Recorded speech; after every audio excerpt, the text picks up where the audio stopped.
Harka fuune akkam jirtu kabajamtoota daawwattoota keenya kan daawwataa jirtan qophii keenya qophii addaati. Qophii keenya adda har'aatiin Itoophiyaan mari'ataa jirti. Mariin biyyaalessaa adeemsi irra ture maal fakkaata ture bu'aan gara fuulduraatti eegamu immoo maali kan jedhu irratti xiyyeeffanna. Kanaaf wal qabateeti ogeessa affeerrannee jirra jechuudha. Isaanis Dr. Girmaa Mokonnin jedhamu. Dr. Girmaa Mokonnin kanaan dura marsaa sadiidhaa fi mana maree bakka bu'oota uummataatti tajaajilaa turaniiru. Miseensa ta'urraa hanga koree dhaabbii dhimmoota seeraa wal qabatanii irratti koree dhaabbii ta'uun tajaajilaniiru.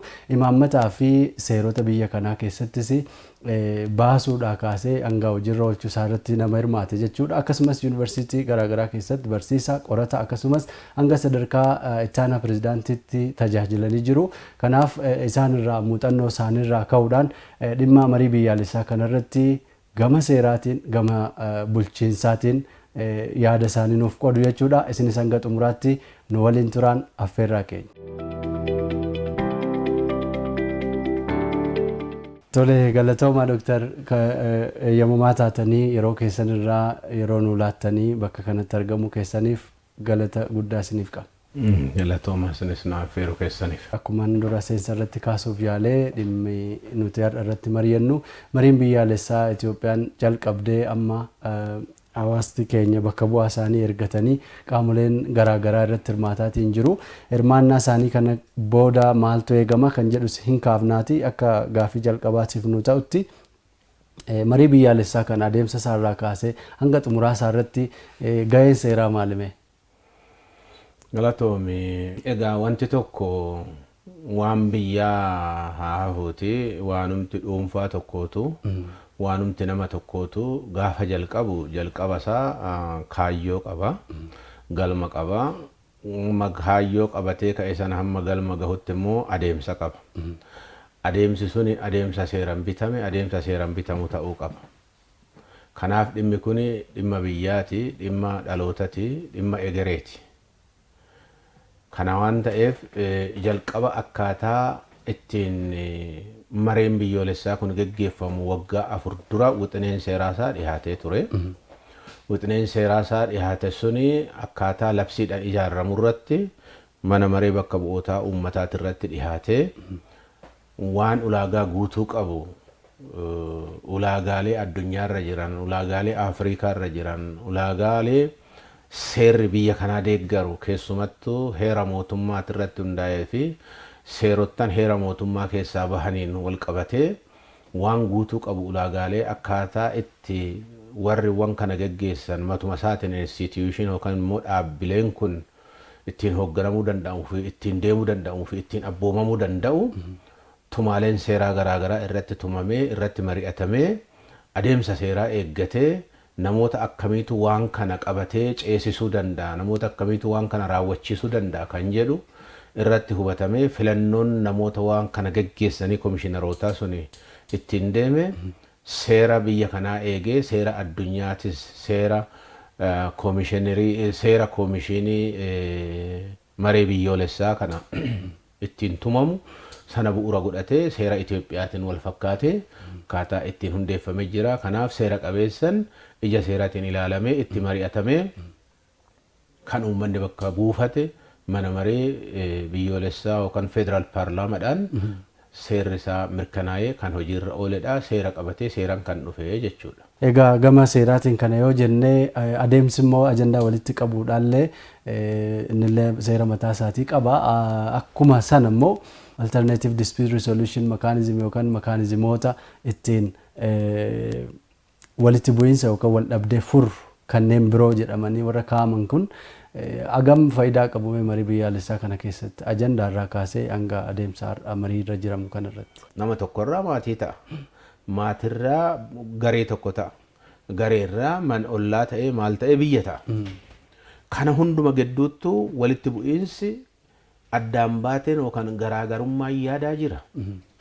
Addaan baatee yookaan garaagarummaan jaarsaa kun duruma kaasee akkuma saboota biyya kanaa keessa jirutti kaaba jira, Afaarirra jira, Sumaalirra jira, Oromoorra jira, Sidaamarra jira, Guraagerra jira, warra beeku keessa warra Gaamoo fi warra Goofaa kana hunda isaaniitirra jira.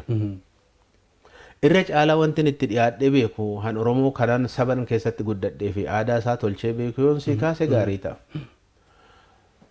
Sirni rakkoo ittiin furuu sirni ittiin wal dhabdee ittiin furuu kuni yoo nama sajjeeste hoo qabeenyas mancaaste yoo waan ta'es goote sirna jaarsummaa jedhamutu jira.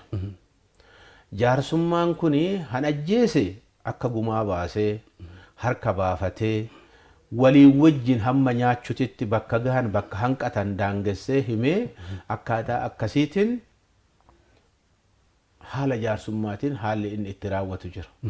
Wal dhabdee xinnoo irraa kaasee hamma wal dhabdee naannoo biyyaatitti jechuudha. Yoo naannoo Amaaratis deemte waanuma akkasiiti.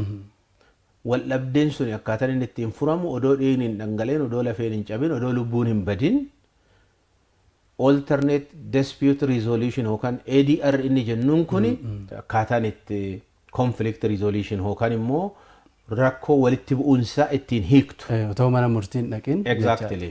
Amma inumaanuu manni murtiitu waan kana fudhatee mirkaneessee keessumattuu Oromiyaa irratti hojiirra akka oolaa jiruu fi furmaata gaarii ta'ee walitti bu'iinsa sirrisee walitti bu'iinsa buchaa otoo hin taane kuufama galmee murtoo hin qabne yookaan murtoo dhabee taa'ellee akkaataan inni ittiin hir'isaa dhufe kun waan guddaadha jechaadha. Sirni gumaa jira.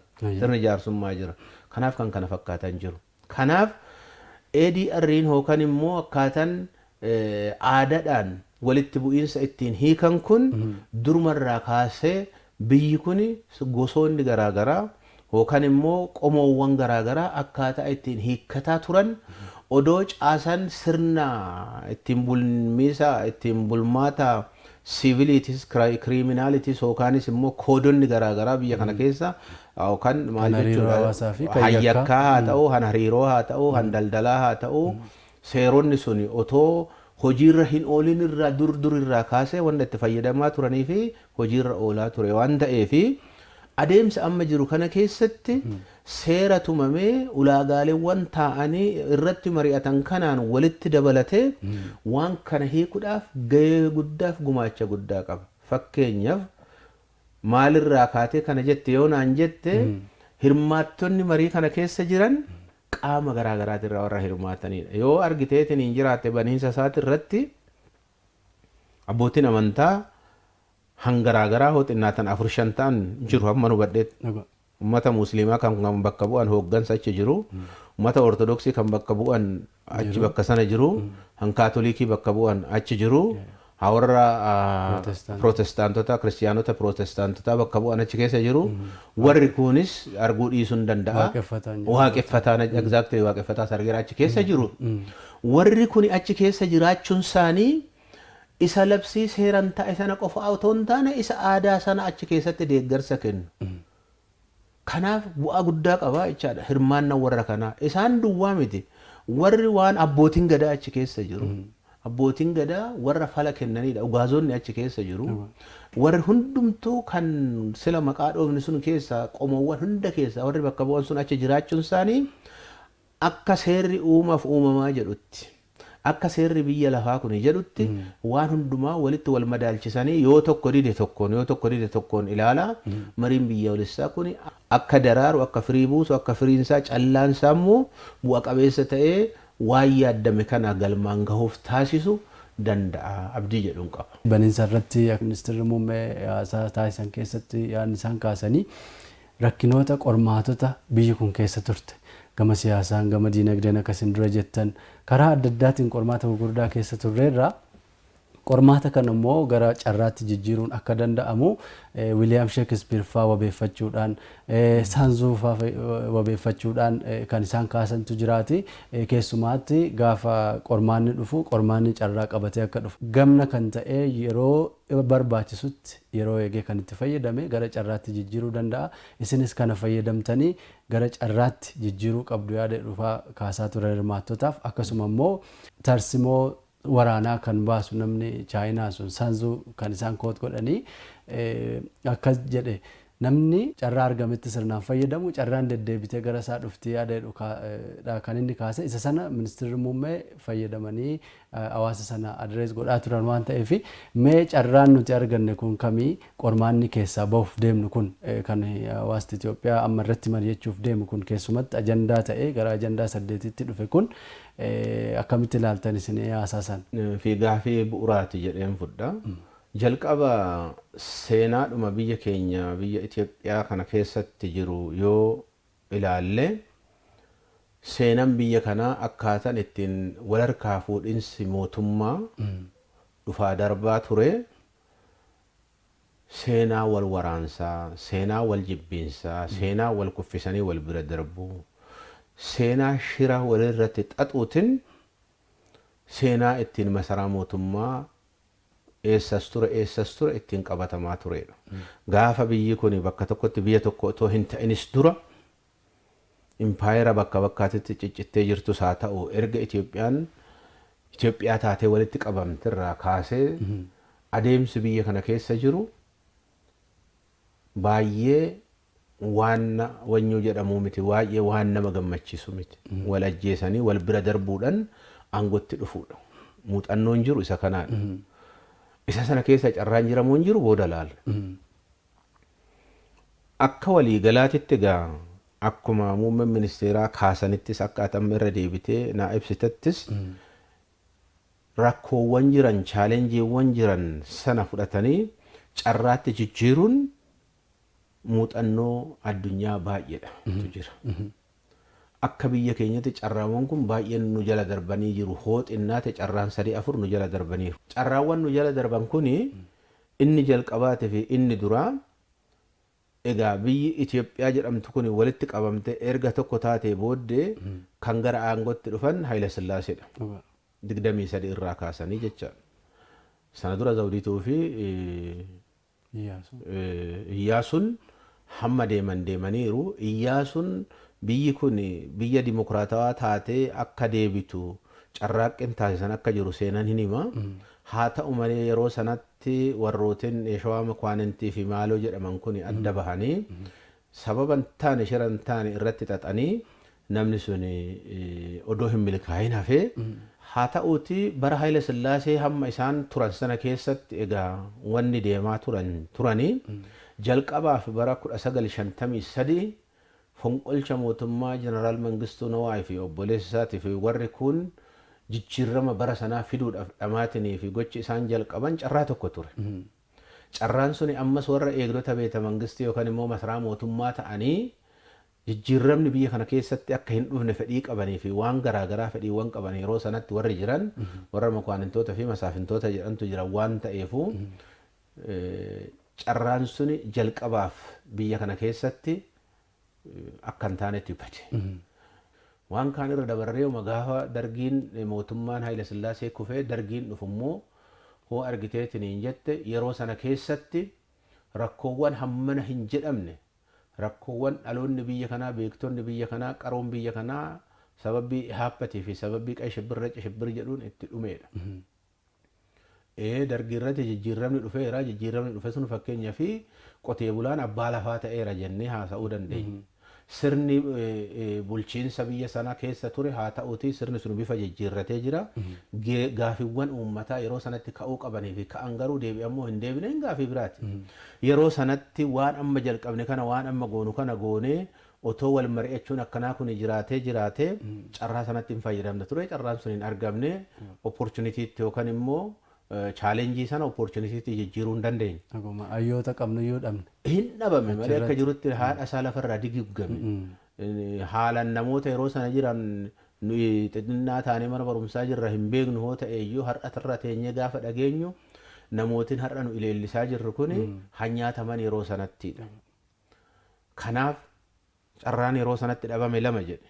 Carraa sadaffaan gaafa Ihaadig Addawaayin mootummaa dargii kuffisee biyya kana keessa seenu waan wal fakkaatutu uumame. Wanti wal fakkaatu suni maal ta'ee mootummaan Ihaadig yookaan Addawaayin gaafa aangotti dhufu mootummaa qawweedhaan mooyee dhufeedha. Mootummaan qawweedhaan mooyee dhufe kuni eegan qawweedhaan mooyee dhufee qawweedhaan bulcha jedhee akkaataa akkasiitiin biyya waggaa 27 gaggeessaa ture. Carraan har'a jiru kun achi keessatti uumamee misoomni nageenyi dimokiraasiin biyya kana keessatti akka guddatuu fi akka bal'atu taasisuu irratti chaalenjii jiru sana carraatti jijjiiruu hin dandeenye. Gaafa mootummaan amma jiru kun dhufu 2010 keessumattuu jijjiiramni gaafa dhufu kana aarsan dargaggoon biyya kana keessatti harka duwwaadhaan baala qabatee abaaboo qabatee taankii fuuldura dhaabbatee qawwee fuuldura dhaabbatee jijjiirama fide kana immediately jijjiirama sana tiksuun barbaachisaa waan ta'eef mootummaan hojiiwwan garaagaraa chaalenjii jiru sana kana carraatti jijjiiruudhaaf yeroon hojiitti gala isa kanaadha. Egaa amma waan kana keessa dabarree jirru kana keessa as dhufnee gaafa rakkoolee akkamitti carraatti jijjiirra jennu kana kan ilaallu mootummaan tasgabbii argachuu waan hin dandeenyeef gidduu sanatti akkuma beektu gidduutti waraanni kaabaa hin dhufe finxaaleeyyiin garaagaraa karaa baay'eedhaan mootummaatti naanna'anii misoomni akka hin dhufne nageenyi akka hin dhufne hojii guddaan hojjetamaa ture. Hojii hojjetamu sana keessatti mootummaan kun garuu tasgabbiidhaan gattaa'ee maaltu kanaaf fala ta'a yaada jedhu sana akkuma jara kaanii callisee itti hin deemne maaltu kanaaf fala ta'a kan jedhu sana fala laalee falli amma mariin biyyoo koomishiniin marii biyyoolessaa kun akka hundaa'u kan akka bu'uureeffamu taasifa. Kanaaf rakkoowwan achi keessa dabarree dhufne sanuu fi keessumattuu rakkoon amma keessa jirru kun salphaa waan hin taaneef rakkoo kana carraatti jijjiiruu qabna, misoomatti jijjiiruu qabna, nageenyatti jijjiiruu qabna, walii wajjin jiraachuutti jijjiiruu qabna, guddina biyyaatitti, guddina egereetitti dhaloota boruutiif waan ta'utti jijjiiruu qabna kan jedhu rakkoo sana carraatti jijjiiruun isa kanaadha jechuudha. Rakkoon mala dhalaa jedha Oromoon. Rakkoon mala dhala. Fala dhala. Falaaf mala sana baasuuf kanaaf rakkoowwan jiran sana chaalenjoota jiran sana opportunitiitti jijjiiruu jechuun isa akkanaa kanaadha. Isa kana chaalenjii gara opportunitiitti yookaan immoo rakkoo gara carraatti jijjiiruu inni jennu isa kanaadha.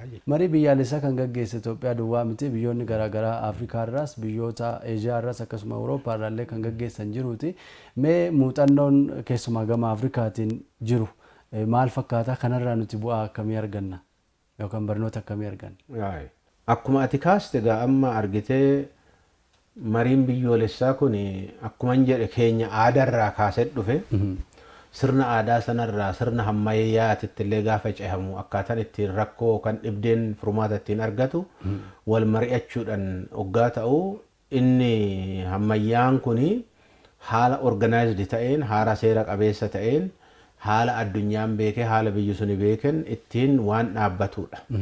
Biyya Afrikaa keessaa xinnaata biyya 3-4 warra fakkeenya ta'an kaasuun hin danda'amu. Jalqaba biyyi nu yoo kaasne gaarii ta'uu Ruwaandaan gaariidha. Ruwaandaa keessatti qomoo gurguddaa lamatu jiru Huttii fi Tussii warri jedhamu. Bara 1994 akka lakkoofsa faranjiititti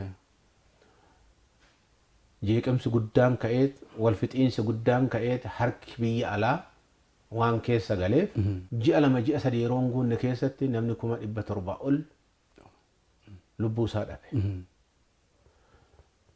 Wanti suni eessa akka dhufan eenyufaa waan akka kana goosisan ragaaleewwan amma bahaa dhufan baay'eetu jiru.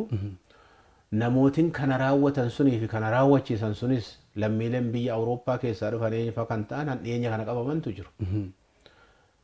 Egaa akkaataa wal fixiinsa isaaniitiin akkaataa wal ajjeechaa isaanii sanaan biyyi sun akkasumatti hin hafne. Gadi taa'aniit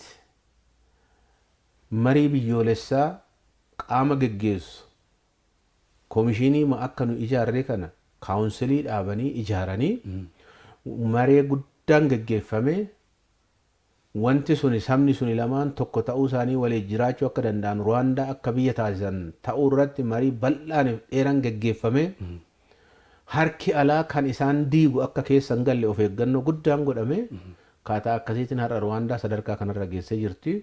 Misoomatti deebitee jirti, bareedinatti deebitee jirti, ikoonoomii ishii guddisaa jirti, siyaasa biyya sanaa haalaan geggeessuu irratti biyya Afrikaa keessaa egzaampilaarii taatee yookaan immoo fakkeenyummaadhaan fudhatamaa jirtu ta'uus qabatamuu qaba tokko. Lammaffaa Afrikaa kibbaa fudhachuun barbaachisaa ta'u. Afrikaa kibbaa dhalataan biyya sanaa mirga dhabee namoomaa bahee rakkoo guddaa keessa galee qabsaa'onni biyya sana keessa turan hundi isaanii hidhamanii keessumattuu qabsaa gamees Neelsan Maandeellaan waggaa 27 Rooben Daseet irratti hidhamee hamma bara sana hunda qabsoon odoo addaan hin citin qabsoon itti fufee dhumaatiin guddaan isaanirra gahee eenyummaan isaanii sabummaan isaanii mulqamee rakkoo guddaa keessa uummanni ture qabsoon dhugaa suni qabsoo dharaatirra aantee Maandeellaanis hiikamee pireezidaantii biyya sanaa ta'e. Gaafa sana ta'u calluma jedhanii waan sun akka itti fufu bormoo bakka ta'e akka ka'u zimma calleedhanii mattinneef.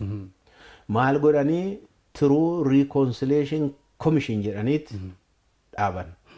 Waan dhugaa ta'e komishinii araara dhugaa yookaan araara dhugaa araara haqaa barbaadu.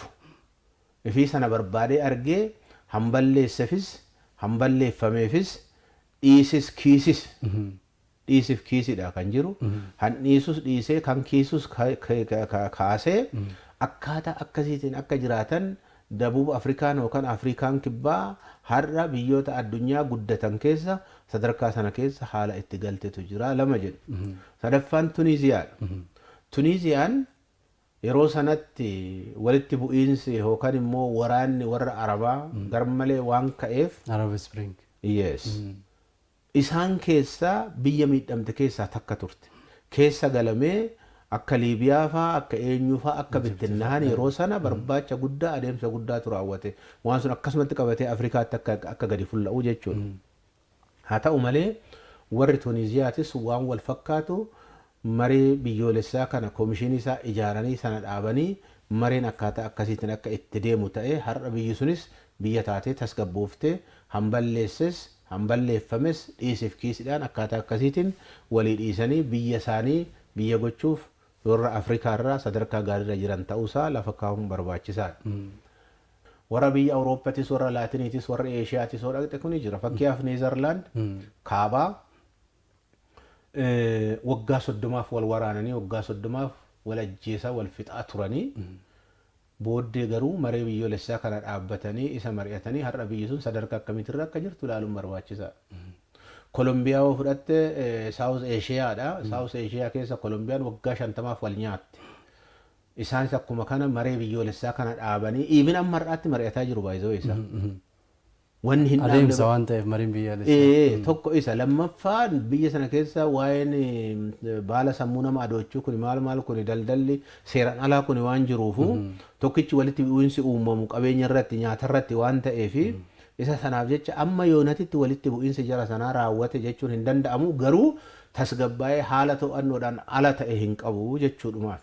Kanaaf muuxannoon addunyaas kan agarsiisu kana agarsiisa. Biyya keenya keessattis waan amma keessa turre kanaa fi keessa jirru kana keessumattuu rakkoon karaa nageenyaa nu quunname kun akkaataan inni ittiin furmaata argachuu danda'u maree kanaa fi maree kanaan qofaa ta'uun ani 100% isatti amana. Muummichi ministeeraa waan jedhanne jecha uummata xambaaroo kan isaan kaasan tokko isin dubbiseen isarratti haasofna. Akkas jedhan cululleen yookaan allaattiiwwan yeroo horiin bitamu hin turre yeroo horiin qalamu naannoo irra marsuu jedhu yeroo horii binnu kan maallaqa nu hin buufne kam akka binnuuf kan nu hin gorsine roomichii fi cululleewwan yeroo horii qallu garuu irra marsuu yaada jedhu kaasan kanaan wal qabsiisanis faayidaa biyyaalessaa Itoophiyaadha. Karaan nuti itti dhabne wantoota akka kanaan warreen akka kanaatiin akka ta'e kan isaan kaasanii isa kana akkamiin ofirraa hambisuu dandeenya jettu. Yaanni isaan kaasanii yaada guddaadha. Jechi warri xambaaroo jedhan sunis wanna guddaa yaada rimee guddaa yaada of keessaa qabudha. Gaafa sangaa bitan qaluudhaaf gaafa qirca qaluuf kaatu kam akka bitu namni sitti hin himne meeqan akka bitu namni sitti hin himne maaliif akka bitu namni sin gaafanne gaafa sa'a sana qaltee gaafa qirca hirachuutti kaatu dhufeen qirca sana kaafadhee keessaa tokko fudhee deema inni jedhu maali inni jedhu gadi qabamee sirriitti hunda irraa ilaalamuu qaba. Kallattiidhaan wanti biyya kana quunnamaa jiru isa. Itoophiyaan gaafa rakkattee gaafa qabeenyi ishiin qabdu qabeenyi lafarraa qabeenyi lafa keessaa hambishaanii hammaaloo maal ta'u duuba dhaabbatanii itti kolfanirraa fi lafa isheen hin jirre waldhaalurraa kan hafe yookaan immoo Itoophiyaa biyya jedhamtu beelan wal qabatte ta'uu ishii qofaa warri dhaabbatanii ilaalanii gaafa Itoophiyaan hidha guddicha Abbaay hiitu gaafa Itoophiyaan magaalaa kanatti bareechuu jalqabdu gaafa Itoophiyaan haroowwan garaagaraa bakka meeqatti gataa ta'anii hafan kan akka Gorgoraa ta'u kan akka Wanciyaa ta'u kan akka Konshaa ta'u kan akka Eessahaa ta'u gaafa kuni hojjetamee uummanni biyya kanaa qabeenya isaatirraa fayyadamaa ta'ee dhaloonni dhufu dhaloota kadhaa keessaa bahe ta'ee dhaloota of danda'ee biyya isaatiif yaadu ta'uuf gaafa ka'u marsuu jalqaban. Maaliif marsan? Yaa marqaa si afuufuun si liqimsuu fi jedhe ka Oromoon immoo ani immoo akka ta'e nan ibsa. Anaaf immoo jecha kanatu irra guddaadha.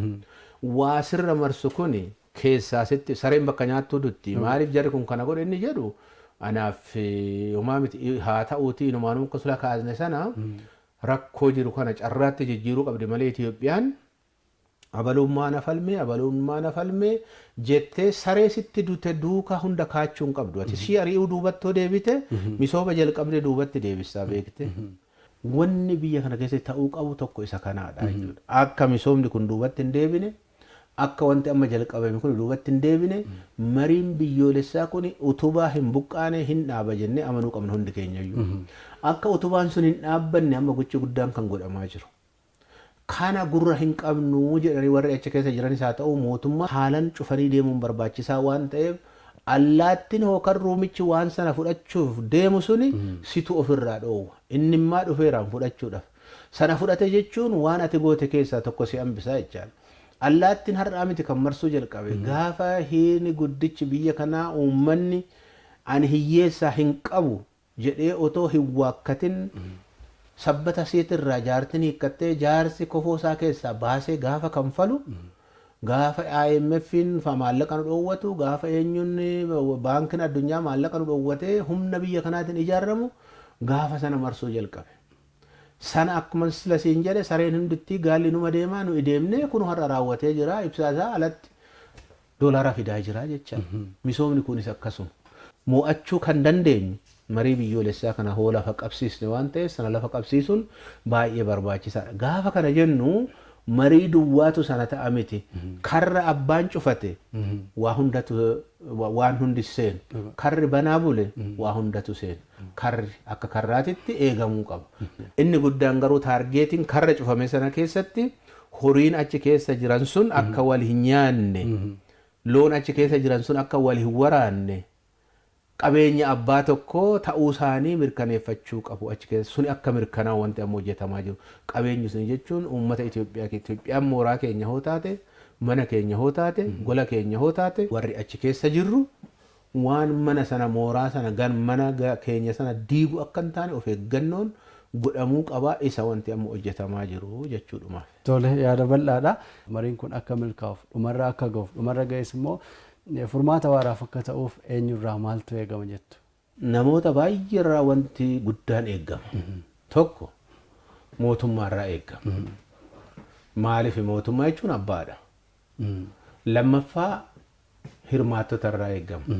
Sadaffaan akka waliigalaatitti uummata bal'aa biyya kana keessa jiru xinnaa guddaa odoo hin jedhin isaan irraa eegama jechuudha. Maal gumaachi isaan godhan maali jennee yoo ilaalle fakkeenyaaf mootummaan maree amma geggeeffamaa jiru kana karaa fedheenis haa ta'u mirgaanis haa ta'u bitaadhaan duubanis haa ta'u fuulduraan akka hin gufanne gargaarsa fi eegumsa barbaachisaa ta'e ta'amuufii qaba. Holola garaagaraa irratti adeemamu namootiin akka miidiyaa akka keessanii kun hololli suni kamtu dhugaadhaa kamtu holola kamtu soba kamtu kana cabsuuf deema kamtu kana ijaaruudhaaf deema inni jedhu suni yeroo yeroodhaan gurra uummataa gahuu qaba. Kuni qaama mootummaatis qaama namoota dhuunfatis waan fudhatu jedheen fudha. Lammaffaa mootummaan waan haala kana tiksu jaarmiyaa lafa qabatee dhaabbatee tokko instituushinii wayii ta'e tokko kaataa akkasiitiin itti fufiinsa qaba waan ta'eefu adeemsa waan ta'eefu gaaf tokko waan hin raawwanneefu waan kana godhu haalli itti dhufu jiraachuu qaba. Kuni mootummaarraa hin eegamu.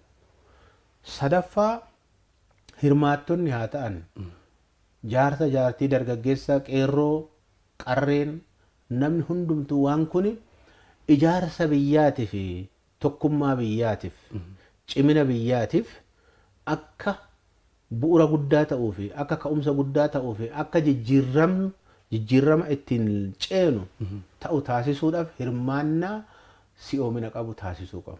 Yaada keenya walii bitamne akkaataa yaada keenyatiin waan biyya keenyatiif ta'u waan dhaloota keenyaaf ta'u tiksuu gaggeessuu jechuudha. Malee tokkummaan fi tokko ta'uun garaagarummaa qabu. Tokkummaa uumna jenne malee tokko taanaa hin jenne. Tokkummaa kalee dha'uun hin taane. Afaan tokko, alaabaa tokko, sirba tokko, faarfannoo tokko, maal tokko inni tokko kalee dha'uun hin taane hin ta'us. Yeroo dhumti isaatuun eeyyamu. Doon ibsuu sana jenne hin ta'u inni hin eeyyamamu. Hin jiru inni duuba warri sana barbaadan jiru. Jalqaba warri yaada kana keessa jiran yaada kana keessa akka bahan beekan isaaniitis wallaalan isaaniitis wal gorsuu qabu. Yaadni akkanaa kun haala inni ittiin cabuu danda'u mariin biyyoolessaa kun bu'uura guddaa uumaa jechuudha. Kanaaf hundumtuu gahee mataa isaanii hoo bahan wanti kun hin milkaa jibbiinsarraa gara jaalalaatitti dhufna wal dhabuurraa gara walii galuutitti dhufna adda faca'uurraa gara tokkoomuu sabdaneessummaatti dhufna. Right? Sabdaneessummaatti dhufna. Sirna dimokiraasii har'a irratti shaakalaa jirru kana lafa qabsiisnee ittiin cehuu dandeenya. Inni jedhu sun asirratti sirriitti jala muramuu qaba yaada jedhuun qaba. Tole Dooktar baay'ee isin galateeffannaa yaada bal'aa nuu kaaftanii waamicha keenyas kabajanii asitti waan argamtaniif guddaan isin galateeffadhaa galatooma. Isinis galatooma. Egaan kabajamtoota daawwattoota keenya marii biyyaalessaa ilaalchisuudhaan adeemsi marii biyyaalessaa maal akka fakkaatu akkasumas immoo marii biyyaalessaa kana keessatti ajandaan qabame kun akka milkaa'uuf eenyurraa maal ta'e gama kan jedhu itti dabalataanis muuxannoon biyyoota biraa maal akka fakkaatu Dr. Girmaa Mokonnin hayyoon yookaan ogeessi seeraa fi bulchiinsa akkasumas gaggeessummaa yaada bal'aa nuu kaasanii jiru. Isinis nu waliin turtanii hanga dhumaatti waan nu hordoftaniif galata guddaa qabdu ulfaadhaa galatoomaa isiniin jenna.